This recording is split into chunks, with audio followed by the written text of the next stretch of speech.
그들이 아브라함에게 이르되 내 안에 사례가 어디 있느냐? 대답하되 장막에 있나이다. 그가 이르시되 내년 이맘때 내가 반드시 내게로 돌아오리니 내 아내 사라에게 아들이 있으리라 하시니 사라가 그 뒤 장막 문에서 들었더라. 아브라함과 사라는 나이가 많아 늙었고 사라가 속으로 웃고 이르되 내가 노쇠했고 내 주인도 늙었으니 내게 무슨 즐거움이 있으리요? 여호와께서 아브라함에게 이르시되 사라가 왜 웃으며 이르기를 내가 늙었거늘 어떻게 아들을 낳으려 하느냐? 여호와께 능하지 못한 일이 있겠느냐? 기한이 이를 때 내가 내게로 돌아오리니 사라에게 아들이 있으리라. 아멘. 오늘 이 말씀도 내 사랑을 내게 주느라 세 번째 사라 편이 되겠습니다. 예, 하나님의 사랑 그 실천은 말씀이라고 그랬죠. 그리고 영이요 생명이라고 말씀하십니다. 아브라함 사레 하나님이 이름을 바꿔주시기 전 이름입니다. 창세기 12장 갈대아 우르에서 불러내셔 가나안 땅으로 인도하시죠. 그때 아브라함을 처음 부르실 때는 창세기 12장 2절에 이렇게 말씀하십니다. 같이 읽어봅니다. 내가 너로 큰 민족을 이루고 내게 복을 주어 내 이름을 창대하게 하리니 너는 복이 될지라. 너를 축복하는 자에게는 내가 복을 내리고 너를 저주하는 자에게는 내가 저주하리니 땅의 모든 족속이 너로 말미암아 복을 얻을 것이니라 하신지라. 아멘. 이 말씀 속에는 두 번에 대한 복이 나옵니다. 그 2절에 복을 주어 또는 복이 될지라. 이 단어를 좀 더 살피면 이 복을 주어라는 것은 바라크라고 무릎 꿇다 송축하다 하나님께 진정으로 예배자가 될 것이다 이런 얘기예요. 그러면 복이 될지라는 베라카로 축복, 번성, 연못, 선물이란 뜻을 가지고 있는데요. 그 연못은 샘물이잖아요. 생명의 생수로 영원한 구원을 이룰 것이라는 하나님의 그 감춰진 말씀이 있는 것 같아요. 그래 하나님은 아브라함에게 창세기 1장 28절에 하늘의 복을 약속하시죠. 하나님이 그들에게 복을 주시며 하나님이 그들에게 이르시되 생육하고 번성하여 땅에 충만하라. 땅을 정복하라. 바다의 물고기와 하늘의 새와 땅에 움직이는 모든 생물을 다스리라 하시니라. 아멘. 예, 사실 아브라함이 가나안 땅 갈 때까지도 가서도 그렇고 여러 환난을 만납니다. 처음 가나안 땅 들어갈 때는 롯이 같이 동행하였기 때문에 서로 일행이 많아지고 가축도 많아져서 좀 시비가 있었던 것 같고 이제 드디어 롯과 갈라지게 됩니다. 그래 롯을 먼저 네가 살 곳을 선택하라 했을 때 롯이 보기에 좋은 땅, 그때 당시 강야, 고무라, 소돔 이런 것들은 기름진 땅이었기 때문에 롯은 그곳을 선택을 했어요. 그리고 나머지 땅을 바라봤을 때는 산악지대만 남았던 거죠. 이때 하나님이 아브라함에게 나타나셨죠. 그래서 창세기 13장 15, 16절을 또 같이 읽어봅니다. 보이는 땅을 내가 너와 내 자손에게 주리니 영원히 이르리라. 내가 내 자손이 땅의 티끌 같게 하리니 사람이 땅의 티끌을 능히 셀 수 있을진데 내 자손도 세리라. 아멘.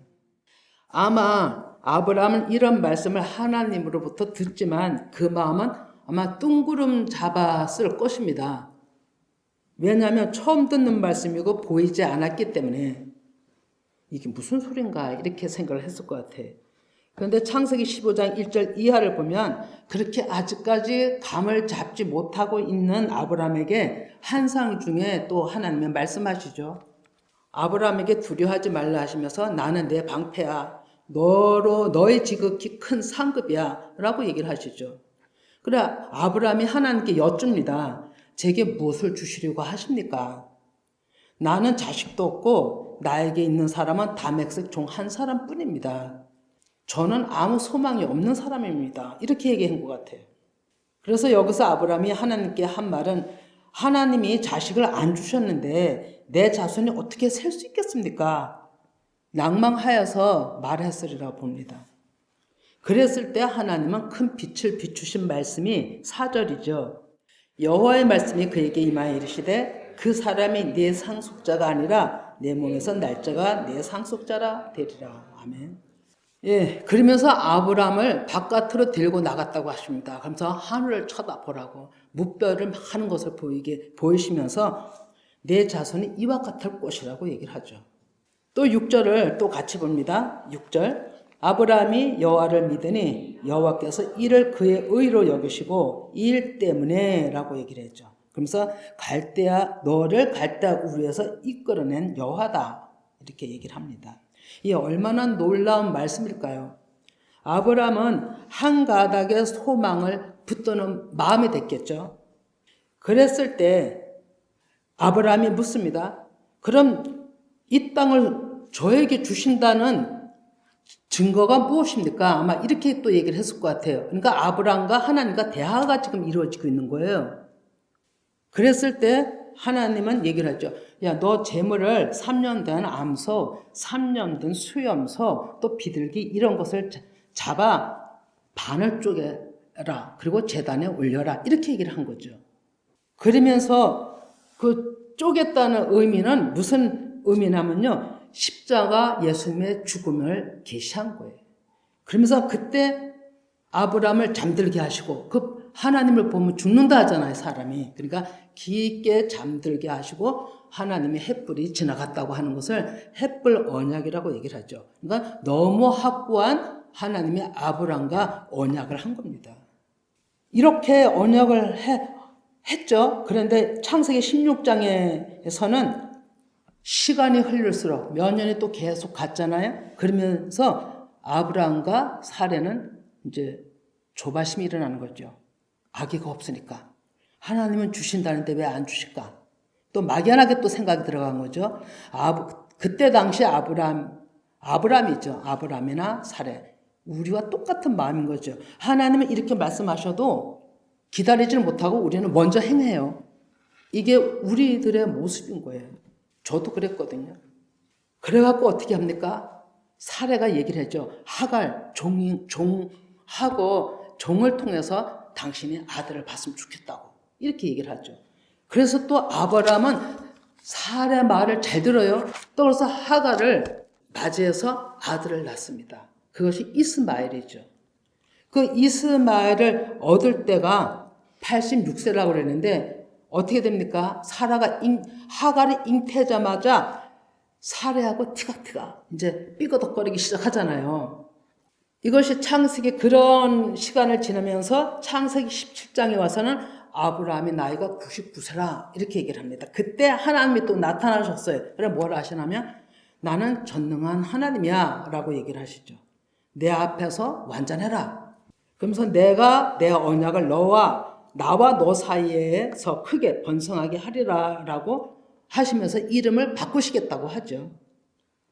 그러니까 아브라함을 아브라함으로 내가 너를 민족의 아버지가 되게 하리라 얘기를 합니다. 그러시면서 알파벳 10자리 수 요도라고 하는데 그 점 하나가 10자의 완전한 뜻을 의미합니다. 그러니까 아브라함에다가 요도란 글자를 하나 더 주셔서 아브라함이 됩니다. 그래서 그것이 완전한 수로 100세가 될 때까지 완전한 수의 100세가 될 때까지 하나님은 기다리고 계셨던 거예요. 보니까. 그러면서 하나님은 자신을 완전한 전능의 하나님이라 자신을 밝히시고 아브라함으로 이름을 바꿔주시면서 하나님의 완전한 의미를 거기다 엄청나게 부여를 했어요. 이러한 큰 의미를 완전한 하나님의 의미를 부여하시면서 날 수 없는 90세 사례에게 일을 행하신 것이죠. 그러면서 또 아브라함에게 하나님은 할례를 행하라 또 이렇게 얘기를 하죠.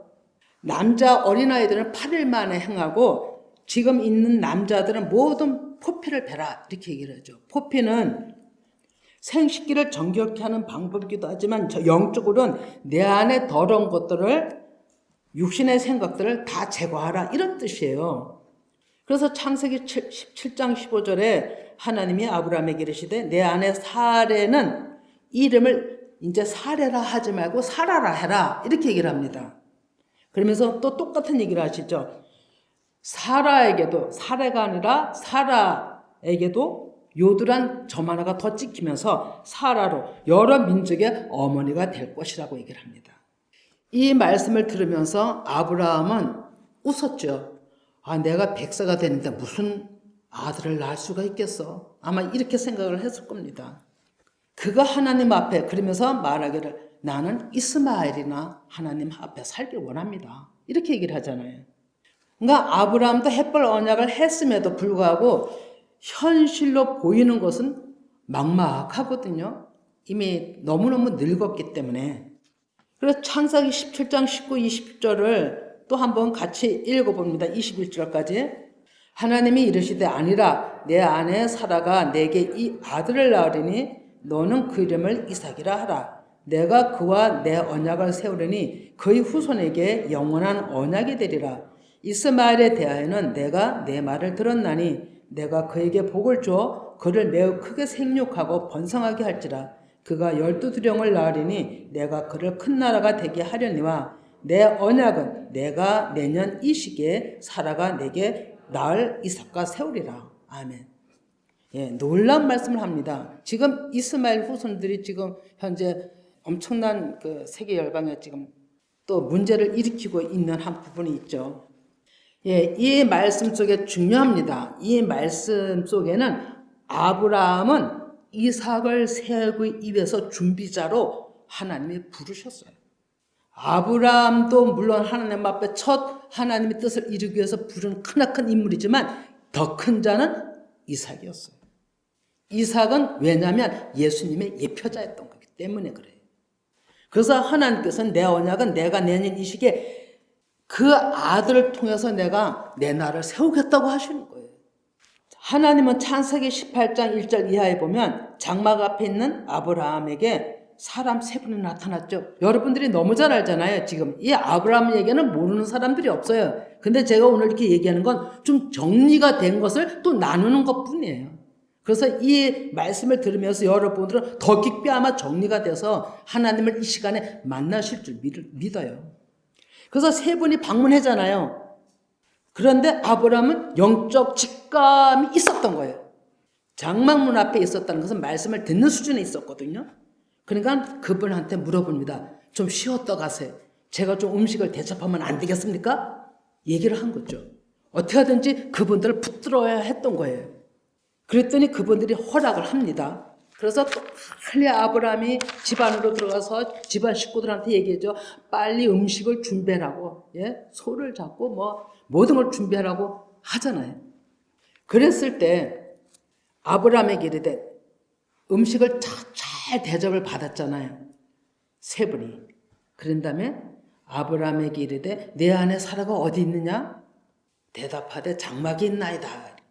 자, 여기서 우리가 장막을 알 필요가 있는데요. 아브라함도 장막 앞에 있다고 했고 귀하신 하나님을 만나게 됐거든요. 근데 사라도 장막에 있다고 얘기하는 거예요. 그러면 장막이 히브리어로 오헬인데 덮게 거하는 장소, 영적으로는 성막, 즉 성소 수준이라는 뜻이에요. 그러니까 온전히 하나님의 음성을 듣는 수준에 있다는 얘기예요.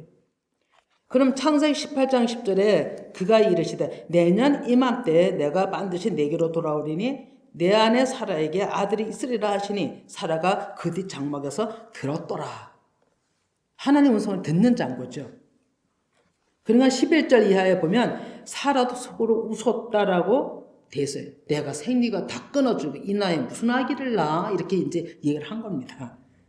사람 생각으로는 계산이 안 되잖아요. 그죠? 하나님은 또 사라의 마음을 알았어요. 그래서 말씀하시기를 같이 읽어봅니다. 창세기 18장 14절에 여호와께서 능하지 못한 일이 있겠느냐? 기한이 이를 때 내가 네게로 돌아오리니 사라에게 아들이 있으리라. 아멘. 계속 하나님은 아들을 주시겠다고 하는 거예요. 근데 이제 가까이 왔어요. 내년 이맘때에. 그러면 여러분 하나님이 아브라함을 찾아오신 때는 정확하게 초실절 때예요. 제가 이제 조금 있다가 초실절에 대해 7대 절기에서 이제 간단하게 얘기를 할 겁니다. 그 고린도전서 15장 20절에 보면 그러나 이제 그리스도께서 죽은 자 가운데서 다시 살아나사 잠자는 자들의 첫 열매가 되셨느니라 얘기를 하시거든요. 그러면 초실절은 열매를 의미하는, 부활의 열매를 의미하는 거거든요. 그럼 열매가 있어야 또 땅에다 심어서 또 싹을 트게 해서 아들이 돼요. 싹이 나요. 싹이 나는 걸 아들의 씨, 그러니까 씨가 터져서 아들의 영이 심겨진 것을 얘기를 하거든요. 그러면 성경 원리도 그렇고 자연 원리도 그렇고 볼 때 열매가 있어야 씨가 생기는 거예요. 그러면 그 열매는 지금 말씀 읽은 것처럼 죽은 자 부활로서의 첫 열매가 되신 예수 그리스도의 그 시기를 얘기를 하는 거예요. 그래서 초실절이라고 얘기를 하는 거예요.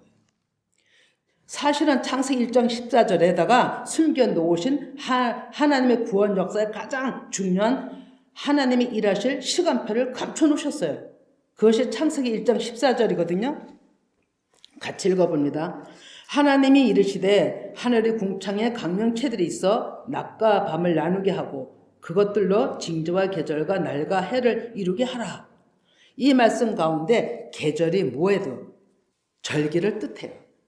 그리고 이 어원을 보면 야들하고 결혼을 위해 약혼하다, 약속하다 이런 의미가 있어요. 그것이 절기예요. 우리가 신부되는 준비할 것을 정해놓으신 하나님의 방법이에요. 법인 거죠. 그럼 징조와 계절과 날과 이루실 기이한 일을 다 정해놓으시고 그 경륜과 섭리로 일하시는 그 생명, 그 법만이 죄와 사망에서 우리를 구하실 수 있는 능력이 되시는 거예요. 그래서 창세기 18장 1절 이하에 장막문 앞은 성전으로 하면 좀 전에 성소 수준이라 그랬죠. 성소 수준은 또 오순절, 하나님의 말씀을 다 알아듣는 마음이 된 상태인 거죠. 그래 아브라함도 사라도 같은 영적 레벨에 있었기 때문에 너무너무 복받은 사람들인 거죠. 하나님이 쓰시기에 아파로 아주 가장 고운 가루가 된 심령, 가난한 상태에 있었다는 얘기예요. 하나님은 절기를 다시 따로 나누게 하실 것 같아요. 절기를 모르면 하나님의 법을 따라갈 수가 없어요. 그리고 그냥 헛길로 나갈 수가 있어요. 1년을 날일로 보아서 하나님의 구원 역사를 순차적으로 질서로 우리를 이끌으시는 방법이거든요. 그래서 우리에게는 1년이지만 하나님께는 영원한 하나님의 나라의 그 계획의 메타포인 거예요. 그래서 하나님이 정해놓으신 때 일하시는 절기가 1년 안에 구원을 이루시는 7대 절기로 행하시는 거예요. 그 의미로. 그래서 우리나라 달력으로는 4월이에요. 그것이 언제냐면 6월절, 무교절, 초실절 이렇게 되는 거예요. 6월절은 십자가 죽음을 뜻하잖아요. 그죠? 무교절은 애굽에서 고생한 것을 기억해라. 출애굽한 의미로 얘기를 하고요. 초실절은 부활하신 예수 그리스도를 의미해요. 그래서 같은 때에 붙은 절기예요. 그래서 큰 3대 절기로 나누면 예수님이 6월절 시기에 오셨다라고 아브라함을 방문했다라고 얘기도 됩니다. 잘 이제 들어보세요. 제가 이걸 좀 자세하게 이렇게 그려서 보이면 아마 더 쉽게 여러분들한테 각인이 될 건데 이제 그러지 못하고 제가 천천히 얘기를 할 테니까 잘 들으시길 바랍니다. 그리고 이 말씀들이 다 레위기 23장에 나와 있거든요. 그리고 늘 얘기하지만 초실절 지난 다음에 50일 있다가 맥추절과 칠칠절과 오순절, 시내산에 출애굽해서 도착한 때 하나님의 율법을 받을 때가 오순절이에요. 그것을 맥추절이라고도 하고 다 의미가 따로 있습니다. 의미가 맥추절은 첫 열매를 의미하죠. 칠칠절은 50일 만에 도착한 걸 얘기하죠. 오순절은 이로부터 말씀을 받은 걸 얘기하죠. 다 의미가 있거든요. 근데 그것이 다 한 날을 의미하는 거예요. 그래서 한 대 묶어서 오순절이라고 얘기를 하는 거예요. 그래서 그러니까 아브라함과 사라가 오순절 수준의 성소 수준에 있었다라고 얘기를 하는 거죠. 그때 하나님 찾아오셨던 거죠. 또 그런 수준인 그들에게 초실절에 찾아오신 거죠. 왜? 씨를 주기 위해서. 이 말씀을 준비하다 보니까 너무 진짜 흥미진진해요. 보니까 우리의 삶에 하나님의 법대로 따라갈 수 있도록 아주 자세히 아브라함, 이삭을 통해서 그 사라가 아기를 잉태하는 거에 대해서 자세히 준비해 놓으셨어요. 우리에게 보이는 그림이시죠. 그래서 이 씨가 맺혀지는 때가 십자가를 죽으시고 부활하신 후 부활이 온전한 열매 되신 것. 그 열매가 씨라고 얘기를 했죠. 그 씨가 다시 땅에 심겨져서 썩어져 싹이 트는 그 절기가 유월절, 무교절, 초실절. 그때 오셔서 저는 그 전에 명년이라고 얘기를 했고 이맘때라고 얘기를 하잖아요. 지금 그게 이해가 안 갔어요. 그럼 이게 언제지? 절기를 몰라서 그랬어요. 근데 절기를 자세히 이 3대 절기만을 가지고는요 더 자세히 풀 수가 없더라고요. 7대 절기를 정확하게 얘기를 할 수가 있어요. 제가 이것을 준비하고 어쩌냐 밤에 자는 가운데 이것이 더 정확한 하나님의 뜻이라는 것을 또 꿈속에서 또 알리시더라고요. 깜짝 놀랐어요. 인간의 한계를 초월하여 기이한 일로 초실절 열매 그 영으로 그 법으로 사라도 잉태한 거예요. 그리고 그것은 사라가 잉태한 것은요 계시적인 것이에요. 예수님의 계시, 예수님이 태어나는 계시였어요. 그래서 마리아도 예수님을 성령의 그 능력으로 잉태가 되고 탄생이 되었던 거예요. 하나님은 계시하지 않냐고는 일을 안 하셔요. 반드시 누군가를 통해서 계시하시고 하나님의 그 뜻을 현실로 나타내시는 그 일을 하시는 거예요. 그것이 진리예요, 여러분. 우리도 하나님의 말씀의 생명을 받으려면 하나님이 정하신 법대로 따라가야 돼요. 각자 개인의 구원 시기가 다 달라요. 그러나 하나님은 정확하게 정해 놓으신 의미대로 일을 하신다는 거예요.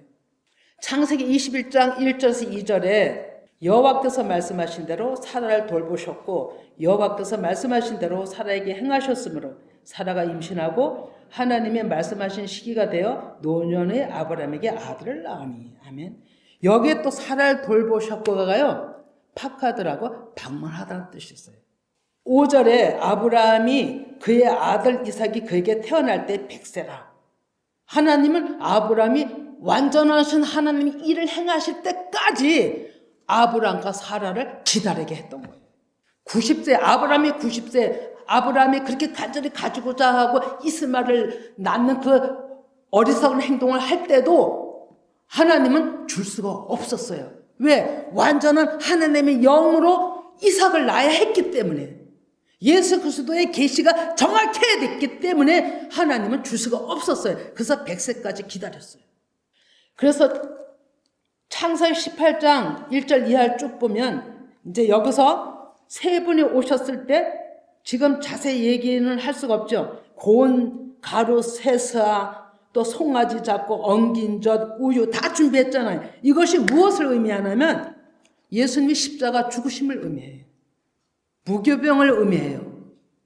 이것이 거치지 않냐고는 씨앗을 줄 수가 없었어요. 그래서 창세기 18장 1절에서부터 8절까지의 십자가 죽으심의 의미를 거다가 또 숨겨놓으시고 그 일을 행하셨던 거예요. 계시를. 그리고 내년 명년 때에 와서 아들을 줄 거야 라고 얘기를 한 거예요. 참 하나님이 하시는 일은 오차도 한치도 빗나가는 일이 없어요. 다 말씀대로 일을 행하시는 거예요. 이것은 전적으로 예수 그리스도와 우리도 연합이 될 때만이, 십자가 죽으신가 영으로 다시 부활이 될 때만이 우리도 영의 그 말씀으로 재창조되는 그 역사가 일어나는 거예요. 그럼 마리아가 예수님을 잉태하고 낳은 것과 똑같은 그 일이 지금 계시되고 계속 있었던 것이죠. 그럼 이 상황이 오늘날에 우리에게 결부돼야 되잖아요. 우리의 믿음과 결부시키지 않으면 아무것도 아니잖아요. 그래서 하나님께서는 우리의 믿음과 이거를 결부시키라고 하는 거예요. 그럼 아브라함의 믿음을 가진 자는 아브라함같이 복을 받는다라고 갈라디아서 얘기를 하고 있죠. 우리 아브라함과 사라의 믿음을 가져야 되는 거예요. 그래야 아들을 잉태할 수가 있어요. 그래야 성령세를 받을 수가 있단 말입니다. 그것이 영이에요. 그것이 생명이에요. 그것이 없으면 50년, 60년을 믿고 가도 하나님 앞에 갈 수가 없다는 걸 우리는 알아야 되는 거예요. 그리고 이 씨는요, 겉과 속이 하나가 됐을 때 알갱이에요. 한 씨가 되는 거예요. 겉과 속이 하나가 됐을 때 그것이 열매인 거예요. 분리가 됐을 땐 열매가 될 수가 없어요, 여러분. 그래서 육의 것을 이 안의 영으로 하나로 돼야만 하나님 앞에 온전한 완전한 자, 완전한 씨, 완전한 사람으로 열매로 나가는 거예요, 여러분. 우리가 알 것은 아브라함 씨는 열방이에요. 모래와 같이 티끌같이 많다고 했잖아요. 근데 그 사람이 구원받는 게 아니에요, 여러분. 아브라함의 씨는 오직 약속의 아들 이삭으로만이 구원을 받을 수가 있는 거예요. 왜 이삭을 예수님의 예표자로 완전한 100세에 하나님의 영으로 낳게 했다 그랬잖아요. 어떻게 100세, 90세 된 노인네들이 애를 낳겠어요? 불가능이지. 하나님의 완전하신 그 영으로 이루어진 일이라는 거예요. 그것이 예수님 예표라고 지금 얘기를 하는 거죠. 그럼 우리도 사람의 생각, 하나님은 우리를 구원하시고자 불렀어요? 근데 우리 생각으로 자꾸 내가 뭘 하려고 해요. 그것이 이스마엘이에요, 여러분. 이스마엘은 구원이 안 돼요. 육신의 아들이기 때문에. 근데 이스마엘이라고 육신의 아들일지라도 우리가 이방인이잖아요. 우리가 다 이스마엘 같은 족속들인 거죠. 근데 성령 세례를 받으면, 그죠? 그때 약속한 이삭이 되는 거고 약속한 예수 그리스도 영을 받는 거예요. 제가 하나님 앞에 기도했어요. 하나님, 제가 하나님이 주시는 이 마음, 하나님이 주시는 이 진리를 좀 잘 설명할 수 있도록 해주세요. 그냥 중요한 말씀만 그냥 읽고 나가면 사람들이 이해 못하면 어떻게 해요? 그러니까 좀 제 입술에 제 하나님이 영을 부어주셔서 진짜로 좀 잘 설명해서 다 알아들을 수 있도록 해주세요라고 간절히 기도했다니까요. 제가 너무 엉성해서. 그래서 하나님은 명년 이맘때 절기를 통해 낳은 아들 이삭과 그 언약을 세우시겠다라고 얘기를 그렇게 창세기에다가 얘기를 하신 거예요. 그러면 갈라디아서 4장 22절 이하를 쭉 보겠는데 이건 이제 기록된 바 아브라함에게 두 아들이 있으니 하나는 여종에게서 하나는 자유 있는 여자에게서 낳았다 하였으며 여종에게서는 육체를 따라 낳고 자유 있는 여자에게서는 약속으로 말미암았느니라. 예. 그러면서 이것은 비유라고 얘기를 하는 거예요. 이 여자들은 두 언약이라. 하나는 신의 산으로부터 종을 낳은 자니 그것이 하갈이고 이스마엘이에요. 그리고 25, 26절을 좀 성경을 좀 같이 읽어봅니다. 25, 26을. 자, 시작. 이 하갈은 아라비아에 있는 신의 산으로서 지금 있는 예루살렘 같은 곳이니 그가 그 자녀들과 더불어 종로로 타고 오직 이에 있는 예루살렘은 자유자니 곧 우리의 어머니라 이렇게 얘기를 하고 있죠. 이 얘기가 무슨 얘기냐면 지금 아라비아에 있는 신의 산으로서 지금 있는 예루살렘 같다 이 얘기는요. 하나님이 영이 없는 지금 모든 세상 생각으로 지금 있는 예루살렘을 얘기를 하는 거예요. 그러나 그 오직 이외에 있는 예루살렘은 새 예루살렘, 사라로부터 약속의 아들 그것을 의미하는 거예요. 그것은 자유자니 진리다 얘기죠. 곧 우리의 어머니라. 사라를 가지고 뭐라고 그랬어요? 민족의 어머니가 될 것이다. 이렇게 얘기를 했잖아요. 그 언약의 말씀대로 이루신 것을 사도 바울이 깨달아서 이렇게 정리한 거예요. 그러면 갈라디아서 3장 14절에도 이는 그리스도 예수 안에서 아브라함의 복이 이방인에게 미치게 하고 아브라함의 복이 미치게 한다 그랬잖아요. 우리에게 오는 거예요. 우리가 그 같은 믿음을 가져야 되는 거죠. 또 우리로 하여금 믿음으로 말미암아 성령의 약속을 받게 하려 함이라. 성령의 약속이 뭐예요? 100세 완전하신 하나님으로 이삭을 낳게 한 그 성령. 그리고 그 성령으로 누가복음 1장 35절에 그 영으로 덮으셔서 마리아에게 잉태케 한 그 영. 그것을 하나님은 우리에게 주시겠다는 거예요. 그래서 이 사도행전 1장 4, 5절에 보면 사도와 함께 모이사 그들에게 분바에 이르시되 이때는요.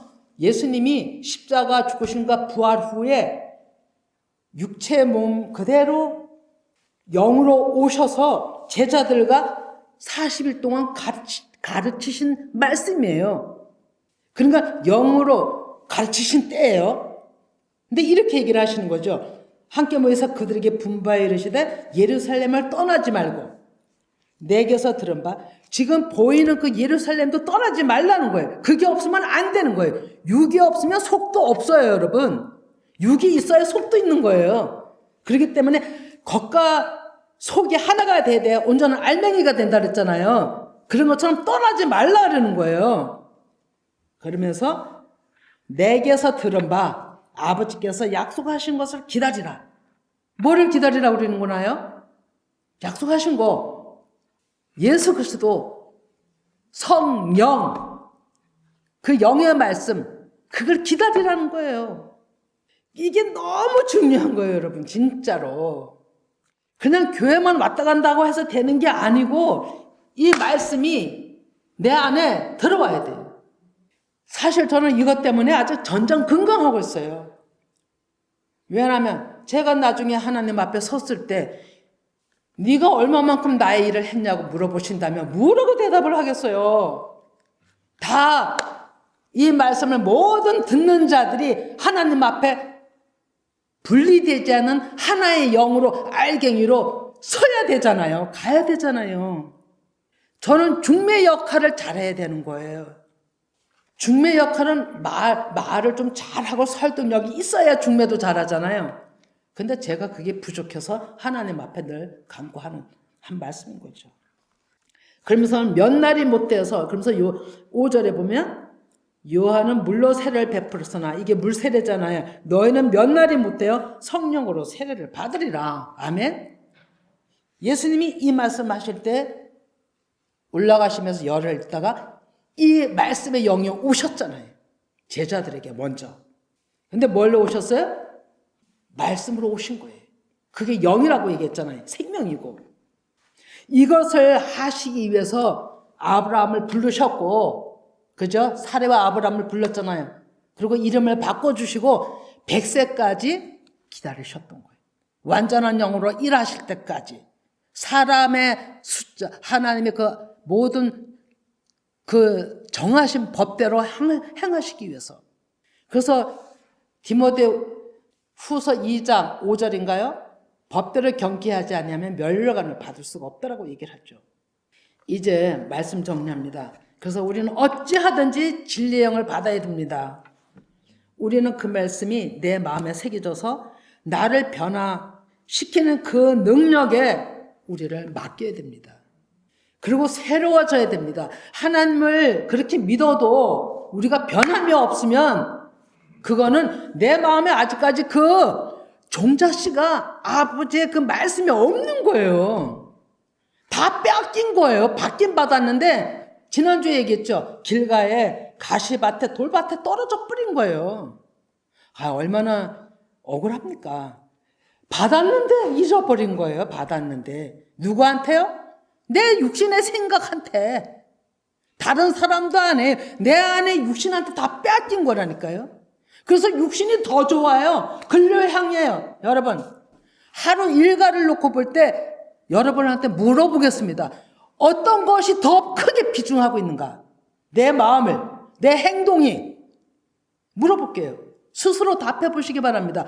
하루 일과 중에 뭐 일을 하다 보니까 다 거기에 일할 때는 거기에 일하지만 그래도 더 잠시라도 더 크게 비중하고 있는 게 있잖아요.